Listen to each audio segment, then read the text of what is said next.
ब्राह्मण विरुद्ध बहुजन, दलित अल्पसंख्याक अशी लढाई. फडणवीसांच्या विजयाची चिंता नागपुरातील पत्रकारांना.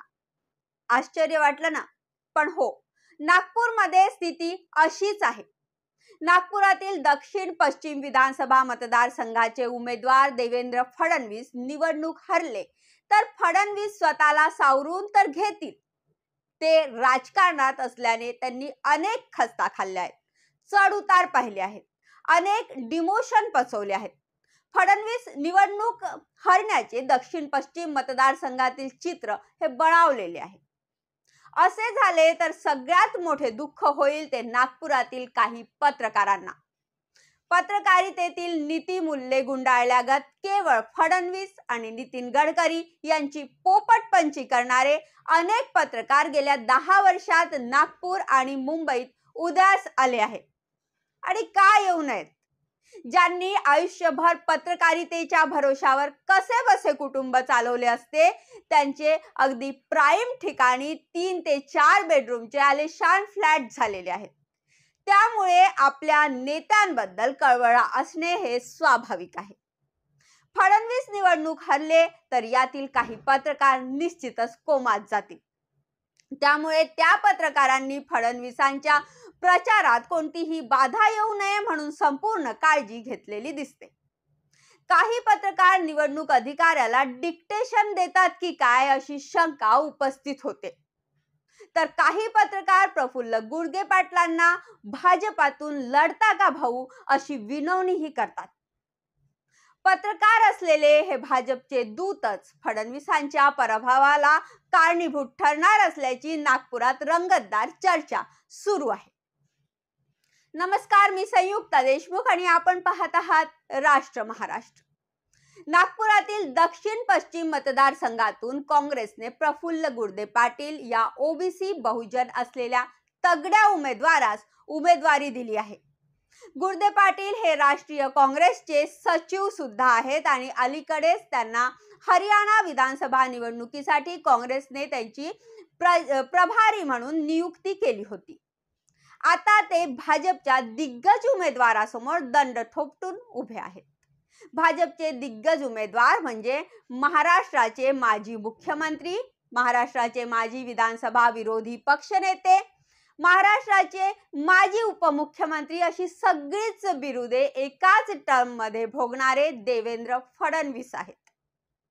देवेंद्र फडणवीस यांच्या बाजूने संपूर्ण प्रशासन असल्याचे जाणवते.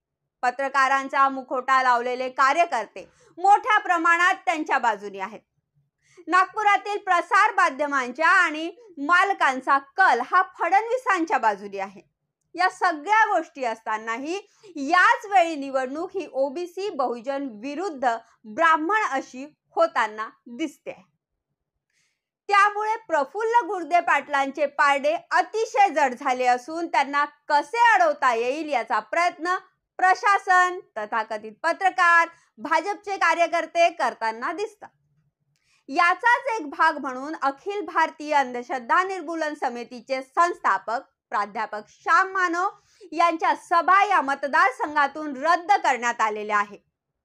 मानव हे विधानसभा निवडणुकीच्या निमित्ताने महाराष्ट्र बचाव संविधान बचाव ही मोहीम घेऊन भाजपच्या विरोधात मैदानातच उतरलेले आहेत. त्यांनी गेल्या 1.5-2 महिन्यात जवळपास 30 सभा घेतल्या. त्यांच्या प्रत्येक सभेला हजारोंची गर्दी होत असते. ते मनुस्मृती गाडून राज्यघटना कशी उदयास आली आणि ती कशी सर्वांग सुंदर आहे याबाबत प्रत्येकाच्या हृदयाला भिडणारे विश्लेषण करतात. त्यांच्या प्रत्येक शब्द लोकांना भावतो आणि राज्यघटनेबाबत प्रत्येकाच्या मनात आदरभाव निर्माण होतो. मनुस्मृतीचा पुरस्कार करणाऱ्यांच्या विरोधात चीड निर्माण होते आणि म्हणूनच दक्षिण पश्चिम मतदारसंघातील मानवांच्या सभा रद्द करण्याचा कुटील कारस्थानी डाव भाजपाने रचला आहे. महाराष्ट्रात विधानसभेसाठी सर्वात प्रतिष्ठेची लढाई जी होणार आहे ती आहे दक्षिण पश्चिम विधानसभा मतदारसंघात. फडणवीस हे 5दा निवडणूक जिंकलेले आहेत आणि यावेळी या मतदारसंघातून त्यांचा पराभव होऊ शकतो हे कोणालाही न पटण्यासारखे आहे. परंतु 2019 पासून देवेंद्र फडणवीस यांच्या लोकप्रियतेचा आलेख झपाट्याने खड्ड्यात जात असताना दिसतो. 2019 मध्ये देवेंद्र फडणवीस मुख्यमंत्री असताना आयत्या वेळेस काँग्रेसमध्ये येऊन फडणवीस यांच्या विरोधात निवडणूक लढवणारे आणि आता भाजपमध्ये असलेले आशिष देशमुख यांनी फडणवीस यांना चांगलाच घाम फोडला होता. गंमत अशी की मुख्यमंत्री असून सुद्धा कसा बसा निसटता विजय फडणवीसांना मिळाला. 45,000 मतांनी फडणवीस निवडणूक जिंकले. इतका रोष मुख्यमंत्री असून सुद्धा त्यांच्या विरोधात त्यांच्याच मतदारसंघात होता. काँग्रेसचे उमेदवार प्रफुल्ल गुर्दे पाटील यांचे वडील विनोद गुर्दे पाटील हे युती सरकारमध्ये राज्यमंत्री होते. भाजपच्या कुशीतच त्यांनी आपल्या राजकारणाचा दीर्घ प्रवास केला. परंतु नागपुरातील भटजींच्या कुटील डावाला वैतागून त्यांनी काँग्रेसमध्ये प्रवेश केला होता. ते राजकीय भटजी नेते नितीन गडकरी होते. विनोद गुर्दे पाटलांना ब्राह्मणशाहीचा आयुष्यभर मनस्ताप सहन करावा लागला.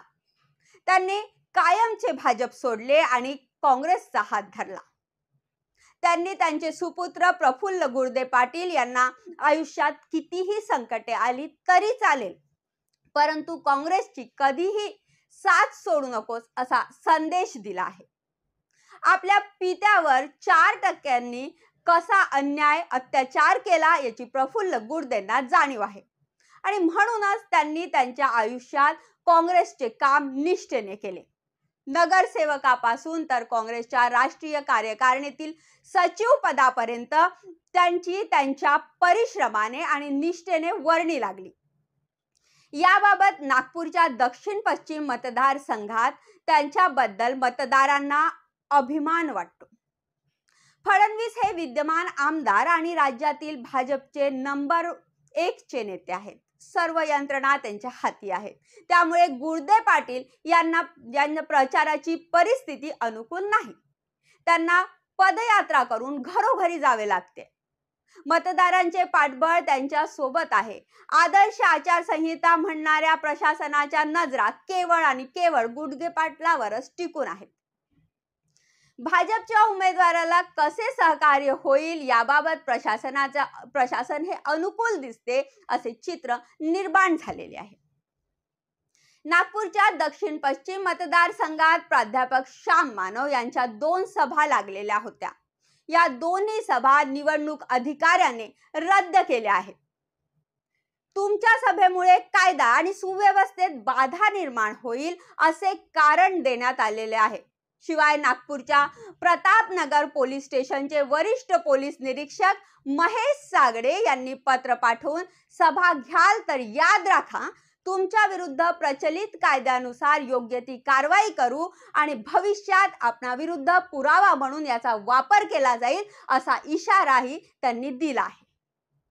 आता प्रश्न असा निर्माण होतो की सामाजिक कार्याच्या राज्यघटनेच्या प्रबोधनाचा वारसा घेतलेले श्याम मानव हे राज्यघटनेबाबत लोकांना त्यांचे अधिकार समजावून सांगत असतील तर ते देशद्रोही ठरतात का?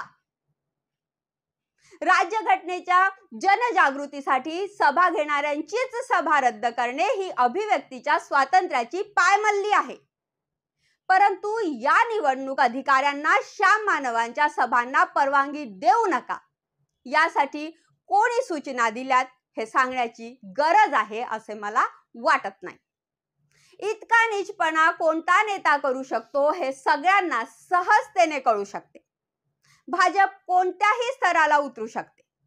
मतदारसंघातील लोक फडणवीस यांना कंटाळले आहेत. तेव्हाचे आदर्श आणि सभ्य फडणवीस आता किंचाळणारे आणि सूड उगवणारे म्हणून सर्वश्रुत झालेले आहेत. त्यांच्याबद्दल त्यांचेही लोक खूप चांगले बोलतात असं नाही.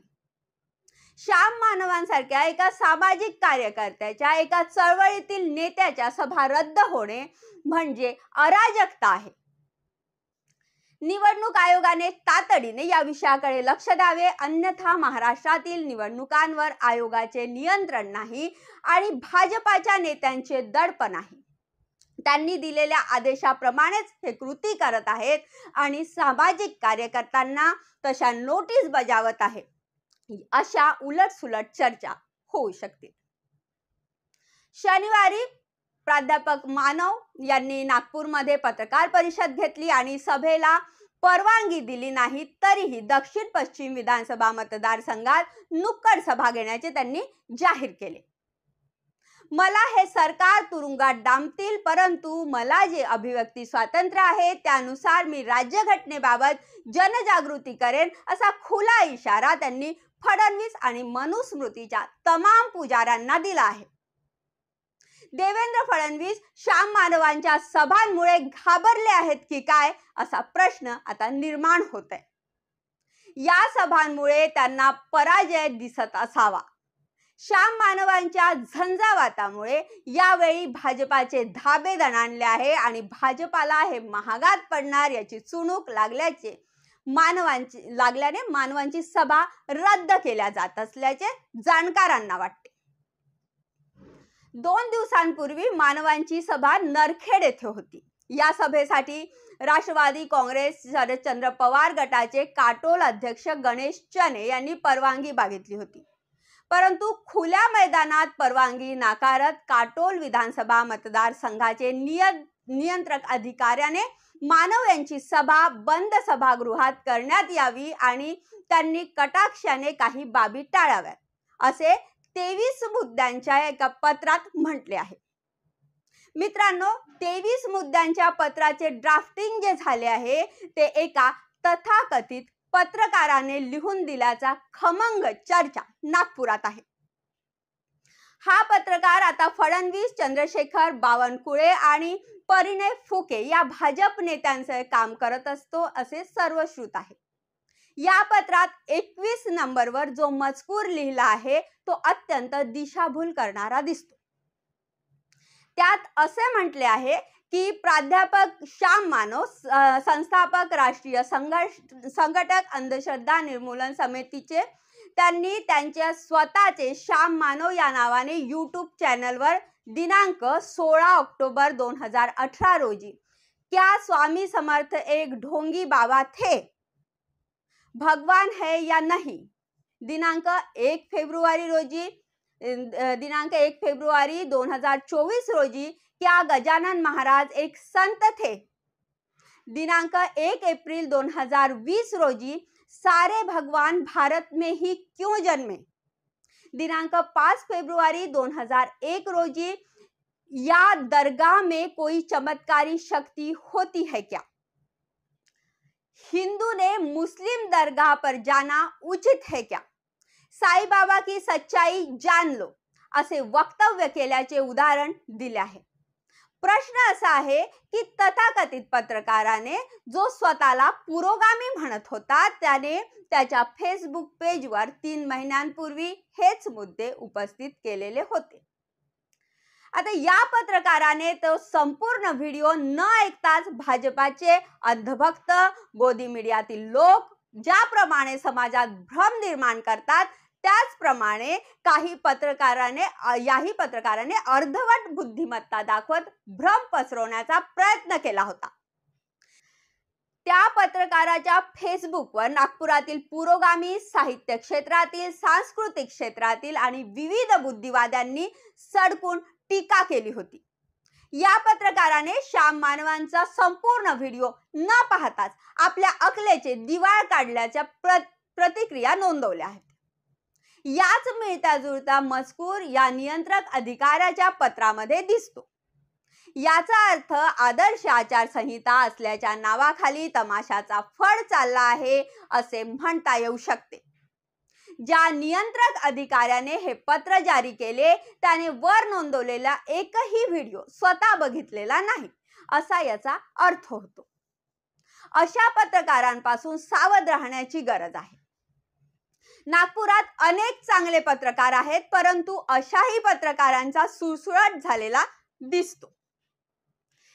एक पत्रकार 2 महिन्यांपूर्वी मुंबईतून नागपुरात आले आणि त्यांनी प्रफुल्ल गुडगे पाटलांना भेटून, भाऊ तुम्ही भाजपमध्ये या आणि दक्षिण पश्चिम मतदारसंघातून भाजपच्या तिकिटावर निवडणूक लढा, मी देवाभाऊंशी बोलतो अशी विनंती केली. आता या पत्रकाराला दूताला कोणी पाठवले हे नव्याने सांगण्याची गरज नाही, परंतु पत्रकार जेव्हा पत्रकारिता सोडून भटगिरी करतात आणि राजकीय सेटलमेंट करताना आढळतात, याचा अर्थ पत्रकारिता कुठल्या स्तराला गेली याचे दर्शन होते. यावेळी दक्षिण पश्चिम मतदारसंघातील निवडणूक ही ब्राह्मण विरुद्ध बहुजन अशी होताना दिसते. प्रफुल्ल गुड्डे हे स्वकर्तृत्वाने राजकीय क्षेत्रात मजबूत पकड निर्माण करू शकले. भाजपच्या नेत्यांनी कितीही बहुजन, मराठा, दलित याबाबत आम्ही आत्मीयता बाळगून आहोत असे सांगितले तरीही त्यावर कोणाचाच विश्वास बसत नाही. आणि याचे साधे सोपे उदाहरण द्यायचे असेल तर ते देवेंद्र फडणवीस आणि नितीन गडकरी यांच्या खासगी स्टाफ मध्ये त्यांचे विविध खासगी सचिव, सहाय्यक सचिव, OSD हे 99% जातीने ब्राह्मण जातीचे आहेत. त्यावेळी त्यांना असे कधीही वाटत नाही की दलित, मुस्लिम, बहुजन आपल्या स्टाफ मध्ये असावे. त्यामुळे बहुजनांनी, दलितांनी, वंचितांनी, शोषितांनी सावधानतेने विचारपूर्वक आपला नेता निवडण्याची ही वेळ आहे. आजच्यासाठी एवढेच. परत भेटू एका नव्या विषयासोबत. तोपर्यंत पाहत रहा राष्ट्र महाराष्ट्र.